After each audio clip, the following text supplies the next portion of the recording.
हा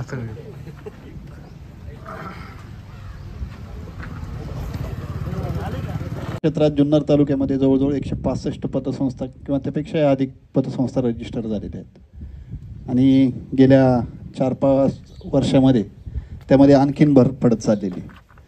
सहकार क्षेत्राला मोठा वाव आपल्या जुन्नर तालुक्यामध्ये आहे. मग त्यामध्ये सहकारी बँका असतील, पतसंस्था असतील, विविध कार्यकारी सोसायट्या असतील किंवा इतरही सहकारी संस्था असतील. शेती आणि शेती पूरक असणाऱ्या व्यवसायांमुळे ग्रामीण भागाचा जो अर्थ केंद्रबिंदू आहे तो या सहकारी पतसंस्था आहेत. छोट्या छोट्या व्यावसायिकांपासून ते अगदी मोठ्या उद्योजकांपर्यंत मोठ्या प्रमाणात पतपुरवठा करणे आणि आपल्या ग्रामीण भागातील लोकांच्या ठेवी संकलित करून चांगल्या व्यावसायिकांना कर्ज देणं हा एक मूळ हेतू पतसंस्थेचा आहे. आणि येडगाव परिसरात तुम्ही सर्वांनी एकत्र येऊन शिवरायनगरी सहकारी पतसंस्थेची त्या ठिकाणी स्थापना केली. सुरुवातीलाच तालुका कार्यक्षेत्र त्या ठिकाणी पतसंस्थेचं घेतलेलं आहे. निश्चित एक चांगला उद्देश घेऊन तुम्ही त्या ठिकाणी सहकारात काम करू इच्छित आहे आणि सुरुवातीपासून पतसंस्थेचं संगणकीकरण झालेलं पद्धतीनं काम संस्थेचं चालू झालं आणि 4 महिन्यामध्ये संस्थेने 1 कोटीचा ठेवीचा जो टप्पा आहे तो पार केलेला आहे. येडगाव गाव जरी बागायतदाराचं असलं तरी शेतीमध्ये बिन्नीभाऊ जे होणारे जे बाजाराचे उलाढाल त्यामध्ये येणारं हे मंदीचं वातावरण, या वातावरणामध्ये ही संस्था 1 कोटीमध्ये जी पोचली आहे याच्यामध्ये खरोखर संचालक मंडळाचं आणि संचालक मंडळ असणारं विश्वासाचं काम आहे. लक्षात ठेवा. आज आपण पाहतो नॅशनल बँकेमध्ये आपण जर कर्ज घ्यायला गेलो तर RBIचे जे नियम आणि अटी आहेत हे माझ्या ग्रामीण भागातील शेतकऱ्याला ते डॉक्युमेंट पुरे करता नाकी नव्हे ती. आणि त्यामुळं ग्रामीण भागामध्ये माझ्या शेतकऱ्याच्या गरजेला हाक देणाऱ्या कुणी संस्था असेल तर ह्या पतसंस्था निर्माण झाल्या. आणि या पतसंस्थेचं जाळं एवढं निर्माण झालेलं आहे की सहकारी बँकांच्याही पुढं आता पतसंस्था चाललेल्या आहेत. आणि पतसंस्थेमध्ये विश्वास हा सर्वांचा आहे. विश्वासावर संस्था चालतात. त्यामध्ये ठेवीदार असतील आणि कर्जदार असतील. ठेवी आणि कर्जदाराचा जर CD रेशो आहे तो मेंटेन जरी ठेवला तर संस्थेला कुठेही अडचण येत नाही. ठेवी जे ठेवत असतात ठेवीदार हे विश्वासावर ठेवत असतात आणि ठेवी देणं हे आपलं काम आहे संस्थेचं. कर्जदाराकडून वसुली करणं हे संचालक मंडळाचं काम आहे. फेडरेशनचे जे आता पतसंस्थेचे नियम आहेत हे फार कडक झालेले आहेत. आता पतसंस्थेचं संचालक होणं हे एवढं काही सोपं नाही. कारण पतसंस्थेच्या जर काही अडचण पुढं भविष्यात निर्माण झाल्या तर संचालक मंडळाच्या सातव्यावर बोजे सुद्धा येतोय. एवढं ताकदीचं काम संचालक मंडळाचं आहे. त्यामुळं कर्ज देताना शक्यतो विदाऊट मॉर्गेज कर्ज शक्यतो न देणं, जामीनकी कर्जावर भर कमी देणं आणि मॉर्गेज लोनवर जर भर दिला आणि विशेष करून आपल्या संस्थेचा जे काही कोणी तुमचे लिगल ॲडवायझर असतील त्या संस्थेच्या माध्यमातून त्याचं व्हॅल्युएशन किंवा त्या प्रॉपर्टीचा सर्च हा फार महत्त्वाचा आहे. संस्था ग्रामीण भागामध्ये काम करत असताना कुणी माझ्या जवळचा आहे, माझा नातेवाईक आहे, जे काही तुमचे डॉक्युमेंट संस्थेने ठरवून दिलेले आहेत ते 100% आल्याशिवाय संस्थेकडून कर्ज न देणं हे तुमचं काम आहे. जमलेले येडगावातील सर्व मान्यवर सभासद वर्ग, त्यामध्ये आपल्या सगळ्यांचे आदर्श असलेले बाबाईदादा नेरकर असतील, त्याचबरोबर आलेले सगळे मान्यवर असतील. मी खरं तर या कार्यक्रमाला मनापासूनच्या शुभेच्छा व्यक्त करतो. कारण दिनदर्शिकेच्या माध्यमातून प्रत्येक घरामध्ये आपलं ओळख असणं, आपलं रोजच्या रोज त्या निमित्ताने आठवण निघणं आणि आपला कारभार हा ह्या संस्थेमध्ये करावा यासाठीचा केलेला हा आपला स्तुत्य उपक्रम वर्षाच्या सुरुवातीलाच. खरं तर ग्रामपंचायतच्या माध्यमातून गेली 6-7 वर्ष आम्ही सुद्धा दरवर्षी की मागच्या पंचवार्षिकला काय काम केलं ते आपण दरवर्षी मांडलं आणि त्याचा फायदा असा झाला की लोक वाट पाहू लागली की आपली दिनदर्शिका कधी येतं. यावेळेस आमचं राहून गेली दिनदर्शिका, परंतु लोक आता विचारायला लागली. म्हणजे एखादा उपक्रम जर आपण चांगला चालू केला तर निश्चित स्वरूपात लोक त्याच्याबरोबर सहभागी होतात, त्याच्याबरोबर अटॅचमेंट वाढते आणि सर्वसामान्य लोकांबरोबरची अटॅचमेंट शेवटी सहकारी संस्था काय किंवा आमचं सगळं ग्रामपंचायतचं क्षेत्र किंवा राजकीय क्षेत्र काय, तुमची अटॅचमेंट जोपर्यंत आहे तोपर्यंत लोक तुमच्याबरोबर आहे आणि त्यासाठीचा मग प्रत्येक बारीक मोठा प्रयत्न हा संस्थेला योग्य दिशेने नेणारा असतो. आज 1 कोटीची ठेव आहे, उद्या भविष्यात ही संस्था निश्चित स्वरूपात मोठी होणार. साहेबांनी सांगितलं की इथं शेतीचा मोठा हब आहे आणि शेतीचा हब होत असताना खरं तर अनेक वेळा मी पाहिलं की इथं शेतीपूरक व्यवसाय सुद्धा मोठ्या प्रमाणात आता चालू होतात आहे आणि त्या माध्यमातून खरं तर गरज होती एक चांगली आर्थिक संस्था आपली जी स्वतःची आहे, आपल्या गावाची आहे, यासाठीचा खरं तर एक चांगला एक इथं लोकांना त्याची गरज होतीच आणि त्या माध्यमातून ही जी संस्था आज उभी राहते निश्चित स्वरूपात एक चांगलं काम घेऊन नावावर रुपायला येण्यासाठी काम करतोय.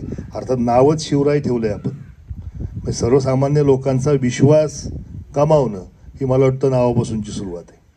कारण छत्रपतींच्या नावावर जे जे काही आपण निरपेक्ष वृत्तीने केलं ते यशस्वी झाल्याशिवाय राहिलं नाही. हा माझा स्वतःचा अनुभव आहे. एक 14-15 वर्षापूर्वी राजे शिवछत्रपती प्रतिष्ठान नावाची संघटना उभी केली. सगळीच तरुण मुलं होती आणि ती आज नावावर रूपाला आली. ती फक्त नाव, कारण ते नावच आपल्याला एवढं प्रेरणादायी आहे, स्फूर्तिदायी आहे की ते आपोआप आपल्याकडून काम करून घेत असते. आणि मला वाटतं ज्या नावात शिवराय आहे निश्चित स्वरूपात ती संस्था सगळ्यात सर्वोच्च शिखरावर गेल्याशिवाय राहणार नाही. खरं तर एक 5.5 महिन्याचा कार्यक्रम संपत आलाय. मी आपल्या ह्या सगळ्यांना आपल्या ह्या संस्थेच्या सगळ्याच गोष्टींसाठी मी शुभेच्छा व्यक्त करतो. असेच छोटे मोठे उपक्रम करून सर्वसामान्य लोकांमधला विश्वास वाढवण्यासाठी आपण प्रयत्न करत राहा. आणि याबरोबर इथं बोलवलंय, हा मान सन्मान केला त्याबद्दल मी आपल्या सगळ्यांचा आभार व्यक्त करतो. आणि पुढील कार्यक्रम हे नाव जाणीवपूर्वक आणि हेतुपूर्वक या संस्थेला दिलेलं आहे. ज्यांच्यावरती अन्याय होत होता, अत्याचार होत होता, जे विस्तारवादाच्या विरुद्ध किंवा विस्तारवादामुळं दबले गेले होते आणि मग यांच्या सगळ्यांच्या मध्ये एक स्फुलिंग तयार करून ज्यांनी मराठी माणसाला, महाराष्ट्र भूमीला एक तेजोमय संदेश देऊन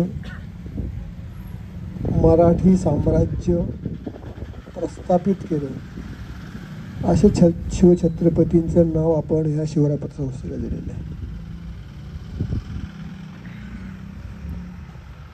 पतसंस्था या नावामध्येच एक आहे, ज्याची पत नाही,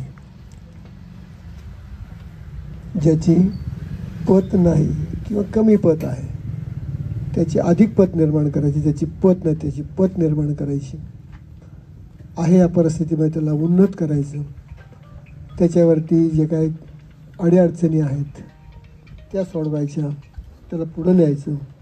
एक साधा सोळा सोपा पतसंस्थेचा उद्देश. हे करत असताना गावामध्ये पतसंस्था आहेत, आपलेच पतसंस्था आहेत, काही लोकांचे नाहीत.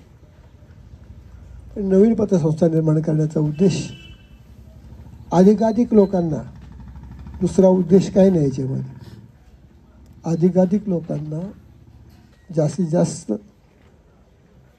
ठेवी ठेवता याव्यात, दळणवळण ठेवता याव्यात आणि गरजू लोकांच्या, अधिकाधिक लोकांच्या गरजा करता याव्यात, हा एक त्याच्यामधला उद्देश आहे.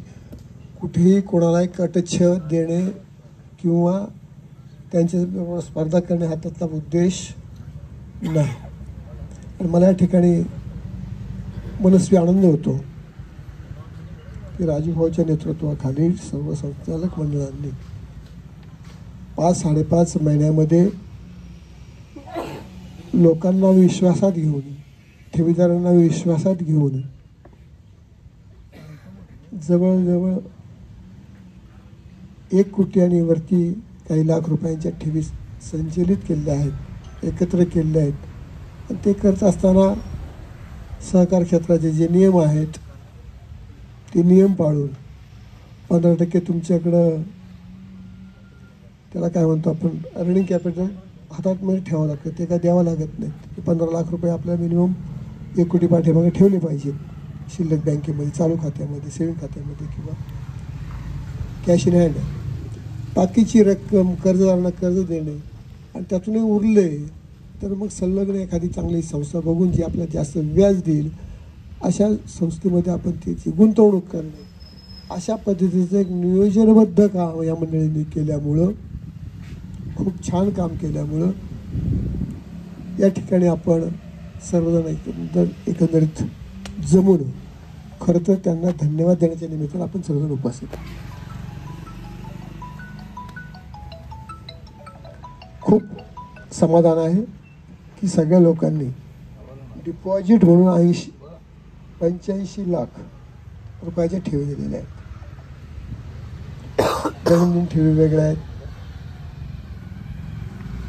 मी महिलांना सांगितलं होतं की अरे 1500 रुपये तुमची लाडकी चालू आहे, जोपर्यंत लाडकी योजना चालू आहे कोणी काम करायला तयार नाही. तुम्हाला कोणतरी घ्या पुढाकार. हे 1500चे 1500 रुपये आणि मला वाटते तुम्ही काढले पण आहे त्याच्यावरती काय स्कीम आहेत. प्रत्येक वेळेला 1500 ठेवा. 4-2 वर्षामध्ये काहीतरी एक तुम्ही ते खर्च करणार, मोबाईलमध्ये टाकणार, चार्जिंगमध्ये अमुक तमुक हे ते घेणं नाही देणं नाही. घरामध्ये भरपूर तुमच्यासाठीच बोलतोय मी, भरपूर तुमच्या घरामध्ये कपाटात नवी विकत घ्यावी लागली साड्यांसाठी, तरी साड्यांची हौस भागत नाही. यासाठी 1500 रुपये आता जे मिळत आहेत कदाचित 2100 मिळतील. ही बचत महिन्याच्या महिन्याला तुम्ही करा. 2-4 वर्षामध्ये एका तोळा सोनं मिळेल तुम्हाला. सोनं मोठं की साडी मोठी, पण बचत केल्यामुळे मिळेल. कोणीतरी पुढाकार घ्या. प्रत्येक ग्रुपमध्ये ह्या गावात कोणतरी पुढाकार घ्या, वरच्या गावात कोणी पुढाकार घ्या. गोळा करण्याचं एक सुंदर अशी की ज्यामुळं महिलांची बचत करण्याची प्रवृत्ती वाढेल. तीच बचत करण्याची प्रवृत्ती संसारामध्ये पण वाढेल. गंमत म्हणून सांगतो, किराणा घ्यायला गेल्यानंतर तुम्ही गेल्या, खाद्यपदार्थ किती असतात, गरजेचे पदार्थ किती असतात आणि बाकीचे पदार्थ किती असतात. निम्म्यापेक्षा जास्त हे हौसेचे पदार्थ असतात आणि निम्मे खायचे पदार्थ असतात. आवश्यक गोष्टींची ती कशी बचत करता येईल. मला पूर्ण विश्वास आहे की तुम्ही काही ना काहीतरी वेगळं, आपली पतसंस्था काहीतरी वेगळं करते हे दिसलं पाहिजे.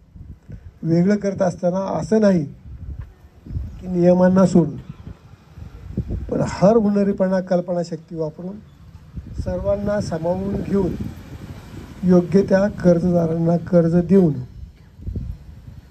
कोणत्याही कर्जदारावर आपल्याला कायदेशीर कारवाई करावी लागणार नाही अशा प्रकारची काळजी घेऊन, म्हणजे याचा अर्थ असा नाही की शिवाजी महाराजांनी हात तोडायचे किंवा हात पाय तोडण्याची जी सजा दिली राजाच्या पाटलाला, ती कशासाठी दिलेली होती, चुकला होता म्हणून दिली. म्हणजे 101ची कारवाई करणारच नाही म्हणजे कुणी यायचं आणि असा याचा अर्थ नाही. ती सुद्धा कारवाई, परंतु कोणत्या क्षणी हे सगळ्यांनी समजून घेतलं पाहिजे.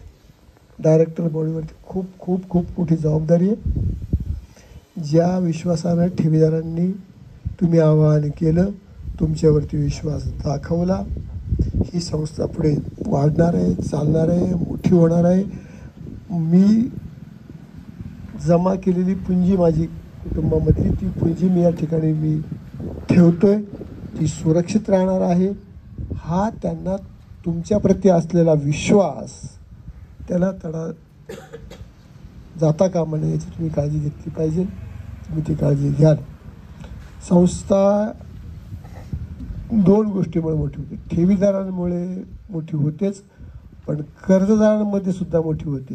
तुमच्याकडं आज कर्ज वाटलं तुम्ही 73 लाख रुपये 74 लाख रुपये, ठेवी आहेत 103 लाखाचे आहेत. म्हणजे पैसे शिल्लक आहेत. योग्य ते कर्जदार मागणी तुमच्याकडं येतील. अशा प्रकारचं कामकाज तुम्ही केलं ना की बरोबर येतील.